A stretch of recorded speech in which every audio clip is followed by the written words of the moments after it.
Good morning students. इस भाग में हम आधुनिकीकरण का शिक्षा पर प्रभाव के बारे में पढ़ेंगे। आधुनिकीकरण ने शिक्षा के विभिन्न पहलुओं पर प्रभाव डाला है। पहला है आधुनिकीकरण और शिक्षा के उद्देश्य। अब आधुनिकीकरण ने शिक्षा के उद्देश्य निर्धारित किए हैं। पहला है वैज्ञानिक दृष्टिकोण का विकास। दूसरा है छात्रों की रचनात्मकता को विकसित करना और जिज्ञासा की भावना को उत्पन्न करना। तीसरा है प्रजातांत्रिक गुणों को प्रोत्साहन देना, प्रजातांत्रिक वातावरण का निर्माण करना, नैतिक व आध्यात्मिक मूल्यों का विकास करना। अगला है उत्पादकता की वृद्धि। और अगला है कि व्यक्ति को हर प्रकार के परिवर्तन को स्वीकारने की आदत डालना। अब अगला पॉइंट है आधुनिकीकरण और पाठ्यक्रम। अब आधुनिकीकरण ने पाठ्यक्रम को भी किसी न किसी तरह से प्रभावित किया है। पाठ्यक्रम को विज्ञान आधारित होना चाहिए और पाठ्यक्रम में स्पेसिफिकेशन और विभिन्नीकरण भी होना चाहिए, विशिष्टीकरण और विभिन्नीकरण भी होना चाहिए। और पाठ्यक्रम ऐसा होना चाहिए जिसमें लर्निंग बाय डूइंग हो। और साइंस क्लब्स के ऊपर जोर दिया है कि विद्यालय में साइंस क्लब्स हो, लैंग्वेज लेबोरेटरी हो। लैंग्वेज लेबोरेटरी जैसे इंग्लिश लैंग्वेज लेबोरेटरी होती है, उसमें बच्चों को प्रोनाउंसिएशन सिखाई जाती है, एक्सेंट सिखाया जाता है, ठीक है। और टीचिंग ऑफ फॉरेन लैंग्वेजेस। अब आपने देखा होगा कि इंग्लिश के अलावा भी बच्चे हैं जो विभिन्न भाषाओं को पढ़ रहे हैं।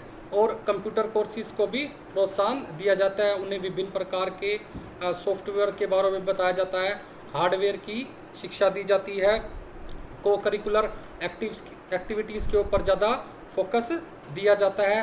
अब सोशल एजुकेशन भी दी जाती है, ठीक है। और अगला पॉइंट है आधुनिकीकरण और शिक्षण विधियाँ। अब आधुनिकीकरण ने क्या किया कि शिक्षण विधियों का विस्तार किया है। पहले बड़े ट्रेडिशनल मेथड यूज़ किए जाते थे, लेकिन अब जो शिक्षण विधियाँ हैं वो बहुत सारी यूज़ की जाती हैं, जैसे आगमन और निगमन विधि। अब आगमन विधि क्या होती है? आगमन, इसमें उदाहरण देकर पहले उदाहरण दिया जाता है, ठीक है, उसके बाद सिद्धांत दिया जाता है। मतलब सिद्धांत दिया जाता है, सामान्य सिद्धांत बताए जाते हैं। आगमन और निगमन विधि को अरिस्टो ने बताया था।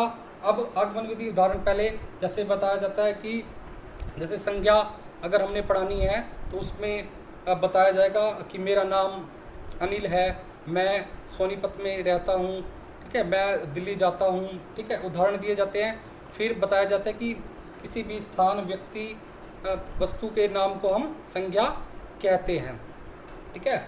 और निगमन विधि में क्या होता है? निगमन विधि इसके विपरीत होती है। इसमें पहले सिद्धांत बताया जाता है, फिर उसके बाद उदाहरण दिए जाते हैं। ये अधिकतर विज्ञान में इसको यूज़ किया जाता है कि पहले सिद्धांत बताया जाता है, फिर उसके बाद उसके ऊपर विभिन्न प्रकार के एक्सपेरिमेंट्स कर बच्चों को दिखाया जाता है।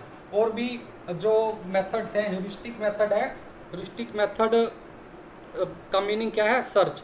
अब ह्यूरिस्टिक मेथड में क्या फ़ायदा होता है? ह्यूरिस्टिक मेथड से बच्चों में पूछताछ और खोज करने की आदत का विकास होता है, ठीक है। लर्निंग बाय डूइंग होती है, उनकी श्रम करने की भावना का विकास होता है बच्चों में। और इसका ज़्यादा काम स्कूल में किया जाता है, इसलिए अध्यापक को गृह कार्य करने की चिंता नहीं रहती।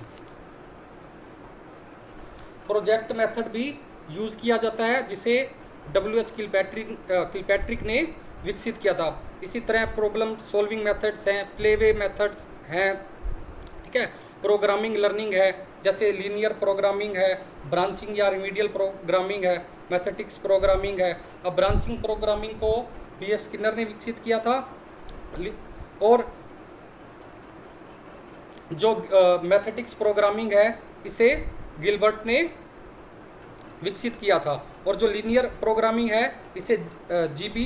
डेंटिज ने विकसित किया था। ब्रांचिंग को B.F. स्किनर ने, मैथमेटिक्स को गिलबर्ट ने और लीनियर को G.B. डेंटिज ने विकसित किया था। तो इस प्रकार बहुत सारे मेथड्स हैं जो हम यूज़ कर रहे हैं, कंप्यूटर्स का यूज़ कर रहे हैं, रेडियो का यूज़ कर रहे हैं, टीवी का यूज़ कर रहे हैं, ठीक है। विभिन्न प्रकार की और भी सॉफ्टवेयर्स हैं, उसको हम ऑनलाइन क्लासेस में यूज़ कर रहे हैं। तो आधुनिकीकरण ने शिक्षण विधियों को पूरी तरह से ही बदल दिया है। अगला पॉइंट है आधुनिकीकरण और शिक्षक।